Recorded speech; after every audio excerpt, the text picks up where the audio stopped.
गुरुर् साक्षात् परं ब्रह्म तस्मै श्री गुरवे नमः। तस्मै श्री गुरवे नमः। श्री सच्चिदानंद भगवान को जय। परमपिता परमात्मा परमेष्ठ देव श्री सद्गुरुदेव महाराज जी, मंचासीन पूज्य वरबाई जी, साथै यसै पवित्र प्राङ्गणमा श्रद्धा व भक्ति सहित उपस्थित हुनुभएका मेरा अति आदरणीय आमा बुवा दाजुभाइ दिदीबहिनीहरू, हजुर हामी हरेक हप्ता चाहिँ आज पनि धेरै बेर अघिदेखि बसेर सुन्दर सुन्दर भजन कीर्तनहरूको साथमा आदरणीय गुरु दाजुद्वारा ज्ञान विज्ञानका विषयवस्तुहरूलाई समेट्दै सुन्दर ढङ्गमा सज्जन विचारहरूलाई श्रवण गरिरहेका थियौँ र आज हामी विज्ञानको पछि दौडिरहँदाखेरि, भौतिक चिजको पछाडि दौडिरहँदा हामीले यो कुरालाई बिर्सिन्छौँ कि हाम्रो जीवन जसरी एक सिक्काको दुई पाटो हुन्छ, एउटा रथको दुई पाङ्ग्रा हुन्छ। यदि एउटा पाङ्ग्रा सबल भएन, दुर्बल रह्यो भने त्यो रथ सही ठाउँसम्म पुग्न सक्दैन। हामी दुई खुट्टाले हिँड्छौँ, यदि हाम्रो एउटा खुट्टा कमजोर छ, एउटा खुट्टा भाँचिएको छ भने हामी हिँड्न दौडिन असहज हुन्छ नि, हामी सक्दैनौँ। त्यस्तै यो जिन्दगीको जीवनको दुई पक्ष छ, दुईटा पाटो छ, एउटा आध्यात्मको पाटो, एउटा भौतिक चिजको पाटो। र भौतिक चिजमा त हामी धेरै अगाडि छौँ। हाम्रो यो भौतिक पाटो, भौतिक जो घोडा छ, हाम्रो खुट्टा छ, त्यो धेरै बलियो छ। तर अध्यात्मको खुट्टा चाहिँ लङ्गडो छ। अनि हामी जीवनको यात्रालाई कसरी सहज बनाउन सक्छौँ? त्यसैले यदि जीवनलाई सहज र सरल अनि सम्पूर्णताले जीवन जिउन चाहन्छौँ भने हामीले अध्यात्मको पाटोलाई बिर्सिनु हुँदैन। हाम्रो विगतका साधु सन्त ऋषि मुनिहरू त्यतिखेर विज्ञानको यो अहिले जति सुख सुविधाहरू विज्ञानले दिएको छ, यति धेरै सुख सुविधा थिएन। तर पनि त्यतिखेर जो साधु सन्तहरूले, ऋषि मुनिहरूले अध्यात्मको शक्तिद्वारा विज्ञानलाई विकसित गर्नुभएको थियो, त्यो विज्ञान आजको समयमा अहिले वैज्ञानिकहरूले त्यसलाई विकास गर्न सकेको छैन। अहिले हामी प्लेनको चर्चा, रकेट, अन्तरिक्षको कुराहरू गर्छौँ, सुन्छौँ होइन, टिभी च्यानलहरूमा छापछाप्ती हामी देख्न पाउँछौँ। तर त्यतिखेर हेर्नुहोस् त, रावण उत्तिखेर पहिले सत्ययुगमा पुष्प विमानको चर्चा आउँछ, जसले मनको गतिमा कुनै पनि साधनहरू नजुटाइकन, अहिले त तेल चाहियो हामीलाई होइन, त्यो प्लेनहरू उडाउनको लागि पनि इन्धनको आवश्यकता पर्छ।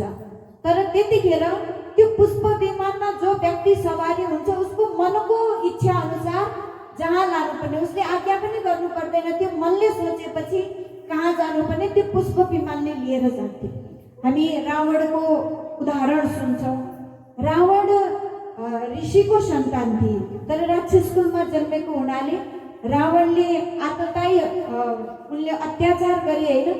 उनको दरबारमा जो रावणको लङ्का थियो त्यसमा वायु देवता आएर पङ्खा चलाउने काम गर्थे, अग्नि देवता आएर घरमा आगो बल्थ्यो, आफै आफ त्यो आगो प्रकट हुन्थ्यो। दाउरा खोज्ने अहिलेको जस्तो ग्यास चुल्हाहरू होइन थिएन, तर जहाँ भात पकाउनु पर्ने थियो त्यहाँ आगो आफै उत्पन्न हुन्थ्यो। अग्नि देवता आएर त्यो लङ्काको सम्पूर्ण गृहिणीको खाना बनाउने काम गर्थे।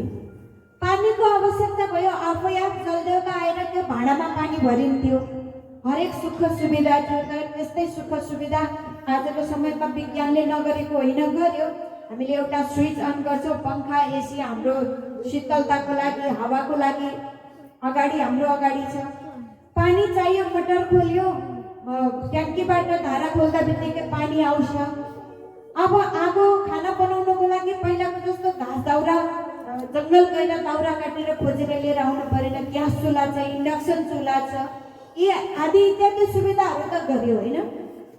तर जो हाम्रा ऋषि मुनिहरूले हेर्नुहोस् न, अब हामी चर्चा गर्यो भगवान श्री गणेशको। जब माता पार्वती स्नान गर्नको लागि कैलाश पर्वतमा भित्र जाँदै हुनुहुन्थ्यो। गणेशजीलाई आफ्नो जो शरीरको पसिनाबाट उत्पन्न गर्नुभयो। शरीरको मैलाबाट पसिनाबाट एकत्रित गरेर त्यो मैलामा श्वास फुकेर गणेशजीको उत्पन्न भएको हामी सुन्छौँ चर्चा। अनि जब गणेशजीलाई ड्युटीको लागि राखिदिनु भयो, कोही पनि आयो भने उसलाई भित्र प्रवेश गर्न नदिनु। भगवान शङ्कर आउनुभयो, मेरो बाटो छोड भन्नुहुन्छ, तर गणेशजी त मानेन। नमानेपछि शिर छेदन गरिदिनु भयो। तर हेर्नुहोस् त, आजको समयमा यदि कसैले हाम्रो शिर छेदन गरिदियो भने आजको डक्टरहरू त्यो शिरलाई पुनः जोडेर होइन त्यसलाई जीवित गराउन असम्भव छ। तर त्यतिखेरको एउटा चिकित्सा प्रविधि हेरौँ न, होइन त्यतिखेरको विज्ञान हेरौँ न। एउटा हात्तीको शिरलाई ल्याएर एउटा मृत शरीरमा गाँसेर त्यहाँ प्राणको संसार भयो, जसलाई हामी गणेशजी भनेर पूजा गर्छौँ, जसको हात्तीको जस्तो टाउको छ, होइन हात्तीकै टाउको। यति धेरै विकास त्यतिखेरको समयमा। अहिलेको जस्तो साइन्टिस्टहरू त थिएनन्, अहिलेको जस्तो भौतिक पढाइ लेखाइ किताबी ज्ञानहरू अक्षरहरू थिएन त्यतिखेर। तर त्यतिखेर साधु सन्त ऋषिमुनिहरूले हेर्नुहोस् त कति ठुलो एउटा विज्ञानलाई आविष्कार गर्नुभएको थियो अध्यात्म शक्तिद्वारा। र आज त्यो अध्यात्म शक्ति आज हाम्रो जीवनमा पनि आवश्यक छ। त्यो अध्यात्म तत्त्वलाई जबसम्म हामीले जीवनमा प्राप्त गर्दैनौँ, हाम्रो जीवन अधुरो रहन्छ, जीवनले सम्पूर्णतालाई प्राप्त गर्दैन। अनि जब हामी त्यो अध्यात्म तत्त्वलाई जान्दछौँ, अध्यात्म तत्त्वको अनुभूति गर्छौँ भौतिक चिज सँगसँगै, तब हाम्रो जीवनमा साँचो सुख मिल्छ। अनि पहिला हेर्नुहोस् त, भगवानको नाममा, धर्मको नाममा, पाप पुण्यको नाममा सन्तानहरूलाई सही शिक्षा दिनुहुन्थ्यो। बिहान उठेर मातापिताको चरणमा ढोग्ने, गुरुजनहरूलाई ढोग्ने, आदर सम्मान गर्ने, भगवानको आरती पूजा गर्ने। त्यतिखेरको समयमा कति धेरै नियम कानुनहरू नियमहरूको रूपमा जो अध्यात्मको नाममा, धर्मको नाममा, पाप र पुण्यको नाममा एउटा कर्महरू गर्न सिकाइन्थ्यो। त्यो कर्मले हाम्रो स्वास्थ्यसँग, हाम्रो जीवनयापनसँग पनि त्यसले सरोकार राख्थ्यो। आज हामी कुनै आजभन्दा 10 वर्ष 15-20 वर्ष अगाडि हामी जब कुनै मन्दिरहरूमा जान्थ्यौँ, तीर्थ जो नदी नालाहरू छ त्यहाँ जान्थ्यौँ, त्यहाँ जाँदा हजुरबा हजुरआमाले सिकाउनुहुन्थ्यो, नानी यो पोखरीमा, यो खोलामा, नदीमा पैसा चढाएर, तामाको पैसा चढाएर ढोग्नु भनेर सिकाउनुहुन्थ्यो।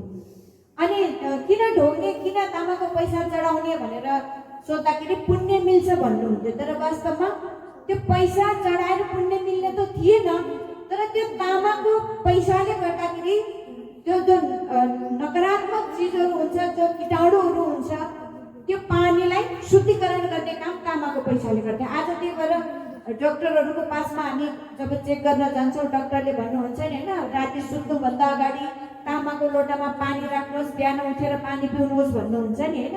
अब हेर्नुहोस् त, यतिखेर हामीलाई थाहा हुन्छ कि हाम्रो पुर्खाहरूले जो कर्म धर्मको नाममा, पाप पुण्यको नाममा सिकाउनु भएको थियो, त्यो त वास्तवमा एउटा आफै आफमा विज्ञान रहेछ। त्यसलाई हामीले जानेका थिएनौँ, बुझेका थिएनौँ। अनि आज चाहिँ अध्यात्मलाई मान्छेले बिर्सिँदै गए, विशेष गरी युवा पिँढीहरू। र युवा पिँढीहरू मात्रै नभएर आजभोलि त वृद्धहरू पनि जो भजन भक्ति ध्यान भगवानको पूजापाठमा गर्नुपर्ने, आज त सबैजना मोबाइलको रोग लागेको छ। सबैलाई मोबाइलको यति बिरामी लाग्यो, वृद्ध भएको आमा बुवाहरू पनि अब घरमा सबै सन्तानहरूलाई अराइ सिकाइ गर्नुपर्ने, होइन यसो गर उसो गर भनेर सिकाउनु पर्ने। आमा बुवाहरूले मस्त मोबाइलमा रिल्स हेरेर, टिकटक हेरेर बनाएर अझै, होइन रिल्सहरू त्यो टिकटक बनाउनुमा यति व्यस्त हुनुहुन्छ, त्यो धर्म कर्म त सबै खल्तीमा गयो। अनि जीवनमा सुख शान्ति कसरी मिल्छ? पहिलाको समयमा एउटै घरमा एउटा कोठा हुन्थ्यो, त्यही एउटा कोठामा आमा बुवा 6-7 जना छोराछोरीहरू, यदि त्यसमा 10 जना पाहुना आयो भने पनि त्यही एउटै कोठामा आनन्दसँग जीवनयापन बित्यो। तर आज हेर्नुहोस् त, प्रत्येक मान्छे पिछेको एउटा कोठा हुन्छ। अब छोराको कोठामा आमा बुवा जानु पर्यो भने ढोका पहिला नक गर्नुपर्छ, आवाज लगाउनुपर्छ, अब अनुमति लिनुपर्छ। हेर्नुहोस् त, बाबु म तिम्रो कोठामा आउन सक्छु भनेर सोध्नुपर्ने हुन्छ। यस्तो जमाना आयो। विज्ञानले जो जति आविष्कार, हामी जति विज्ञानको पछि पछि लाग्यौँ त्यति नै साइड इफेक्ट, त्यति नै जीवनमा अशान्ति दुःख थपिँदै गयो। आज विज्ञानले सुख सुविधा नदिएको होइन, धेरै चिज दिएको छ। हामी पहिला पहिला हिँडेर यात्रा तय गर्नु पर्थ्यो भने आज सबैको पासमा मान्छे पिछेको सवारी साधन छ, साइकल छ, स्कुटी छ, मोटरसाइकल छ, कारहरू छ। अझै अलिकति टाढा 8-10 घन्टाको लामो यात्रा तय गर्नु पर्यो भने प्लेन छ, हेलिकप्टर छ, होइन? यसरी सम्पूर्ण सुख सुविधाहरू भयो। खानको लागि हेर्नुहोस् त, पहिला ढिकी जातो गर्नु पर्थ्यो, कामदारहरू ज्याला मजदुरी गर्नु पर्थ्यो। तर आज सपिङ सेन्टरमा गयो, सपिङ मार्टमा गयो, मलमा गयो, प्याकेजिङ खानेकुराहरू आउँछ, केलाउनु पर्ने झन्झट पनि भएन। सिधै ल्यायो, एकैचोटि पखाल्यो। अहिले cooker, pressure cooker, rice cooker, विभिन्न प्रकारका मिक्सरहरू, होइन? हरेक चिजहरूलाई जीवनका कर्महरूलाई, जीवनयापनलाई सहज गर्ने, सजिलो गर्ने यति धेरै सुख सुविधाहरू आयो। तर पनि आज मान्छे सुखी छैन, किनकि जो सुख आज मान्छेले भौतिक चिजमा खोजेको छ त्यो सुख भौतिक चिजमा छैन। एउटा व्यक्ति असाध्यै दुखी भएछ। दुखी भएपछि उसले सोचेछ म किन दुखी भएँ भनेर हेर्दै जाँदाखेरि उसको पासमा धनको अभाव थियो। उसले सोचे मेरो पासमा धन छैन, सायद म त्यसैले दुखी भएको होला भन्ने, होइन? अनि सुखी चाहिँ को छ भनेर यसो हेर्दै गयो। धनी एउटा सेठ थियो गाउँमा। त्यो सेठलाई गएर सोधेछ, यो धनी पक्कै यो त यसको पासमा धन छ, यो चाहिँ धनी छ होला, म त दुखी छु, मसँग त धन छैन, यो चाहिँ सुखी हुनुपर्छ भनेर त्यो धनी व्यक्तिको गएर सोद्धाखेरि धनी सेठले भनेछ म त सुखी छैन। किन सुखी हुनुहुन्न? हजुरको पासमा त रुपियाँ पैसा छ, जे खाए पनि भयो, जे लाए पनि भयो, जहाँ गए पनि भयो, घरमा नोकर चाकर छन्, काम गरिदिनुको लागि आफै परिपेट्नु पनि पर्दैन, हजुरलाई के को दुःख छ? तब उनले भन्छन् यो धन कमाउनु जति सुख छ, जति दुःख छ, त्यति नै यसलाई जगेर्ना गर्नु दुःख छ। म सुखी छैन, बरु राजा सुखी छन् होला। राजाको पासमा पठाए। राजाको पासमा गएर सोद्धा अब सम्पूर्ण एउटा राज्यलाई सञ्चालन गर्ने राजा, जसको आज्ञामा सारा प्रजाहरू ज्यू हजुर गर्थे। राजाको एउटा आज्ञा भइसकेपछि हरेक प्रजाले उनको आज्ञालाई मान्नुपर्ने। राजालाई सोद्धा राजाले भन्छन् म पनि सुखी छैन। दुखी चाहिँ किन हुनुहुन्छ त भनेर सोद्धा कि कतै शत्रु आएर मेरो राज्यलाई हरण गर्ने हो कि हडप गर्ने हो कि भन्ने चिन्ताले मलाई सताउँछ। बरु इन्द्र चाहिँ सुखी छन् होला, स्वर्गको देवता, स्वर्गको राजा। अनि स्वर्गमा गएर इन्द्रलाई सोद्धा इन्द्रले भन्छन् म त सुखी छैन। किन सुखी हुनुहुन्न? हजुर त स्वर्गको अधिपति हुनुहुन्छ, स्वर्गको मालिक हुनुहुन्छ। तब इन्द्रले भन्नुहुन्छ जब संसारमा भगवानको भक्तले ध्यान तपस्या गर्नु थाल्छ, कतै भगवानले उसको ध्यान तपस्याबाट खुसी भएर यो मेरो सिंहासन त्यो भक्तलाई दिने हो कि भन्ने चिन्ता हुन्छ। म सुखी छैन, ब्रह्माजी सुखी होला। ब्रह्माजीलाई सोद्धा ब्रह्माजी पनि सुखी हुनुहुन्न। सुन्दर सृष्टिको कामना गरेर यो सृष्टिको रचना गर्यो, तर मान्छे एकअर्कामा लडाई झगडा गरेर अशान्त, होइन, फैलाएर जताततै झैझगडा गरेको देख्दा म पनि सुखी हुँदिनँ भन्नुहुन्छ। शङ्करजी सुखी हुनुहुन्छ होला। भगवान शङ्करलाई सोद्धा शङ्करजी पनि सुखी हुनुहुन्न। को सुखी छ त भनेर वैकुण्ठमा पठाउनु भयो। वैकुण्ठमा भगवान विष्णुलाई सोद्धा भगवान पनि सुखी हुनुहुन्न, खुसी हुनुहुन्न। अनि भगवान त्यसो भए यो संसारमा सबै दुःखै दुःख हो त, कोही पनि सुखी छैन भनेर सोद्धा भगवान भन्नुहुन्छ कि संसारमा एउटा मात्रै व्यक्ति सुखी छ, त्यो मेरो भक्त हो, जसले मेरो ध्यान भजन गर्छ। र यसैलाई एउटा दोहामा सन्तहरू सम्झाउनुहुन्छ, कोही तन दुखी, कोही मन दुखी, कोही चित्त उदास, थोडा थोडा सब दुखी, सुखी हरिका दास। कोही तनले दुखी छन्, शरीरमा रोग लागेर, कोही शरीरमा रोग लागेको छैन, अरूको सुख देखेर दुखी छन् मनको दुःखले, होइन, मन अशान्त भयो। कोही चित्त उदास पारेर दुखी भएका छन्, तर एकमात्र भगवानको भक्त जसले भगवानको ध्यान भजन गर्छ ऊ मात्रै संसारमा सुखी छ। त्यसैगरी हामी अर्को उदाहरण लियौँ। आकाशमा बादल लाग्यो तर त्यो बादलमा पानी पर्ने सम्भावना छैन भने त्यो बादल अर्थहीन हुन्छ। त्यस्तै यो जीवनमा भगवानको दर्शन भएन, भगवानको भक्ति भएन, ध्यान भएन भने यो जीवन पनि बिना कामको रहन्छ, अर्थहीन रहन्छ। यो जीवनको रस आउँदैन जीवन जिउनुमा। जीवन केवल हामी बाँची मात्रै रहेका हुन्छौँ तर सही बाँच्ने तरिका हामीले जानेका हुँदैनौँ। त्यसैले यो जीवनमा यदि रस भर्नु छ, जीवनलाई सरस बनाउनु छ, स्वादिलो छ, जीवनको सही अर्थ हामीले बुझ्न चाहन्छौँ भने हामीले अध्यात्मलाई जान्नु पर्दछ र अध्यात्मले नै हाम्रो जीवनलाई सही तरिकामा यो जीवनको मिठो स्वाद यो अध्यात्मले प्रदान गर्दछ। त्यसैले यो अध्यात्मलाई जीवनमा प्राप्त गर्ने विधि आज समयको सद्गुरुले हजुर हामीलाई जनाउनु भएको छ।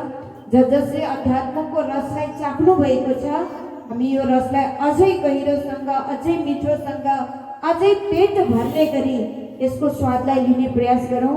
र जसले जान्नु भएको छैन यो अध्यात्मको रसलाई, भक्तिको रसलाई जीवनमा भरपुर मात्रामा भर्ने प्रयास गरौँ र आफ्नो जीवनलाई स्वादिलो बनाऊ, सरस बनाऊ र रङ्गीन बनाऊ भन्दै म अगाडि बढिरहेका बाणीहरूलाई यतिमै विश्राम दिन चाहन्छु। अगाडि अझै पनि पूज्यवर बाइजी हुनुहुन्छ, उहाँका सर्गर्भित अमृतमय वचनहरूलाई सुनेर जीवनलाई धन्य र महान बनाऊ, सार कुराहरूलाई ग्रहण गरौँ। हरिओम तत्सत। श्री सद्गुरुदेव महाराज को जय। आदिशक्ति जगत जननी श्री माता जी को जय।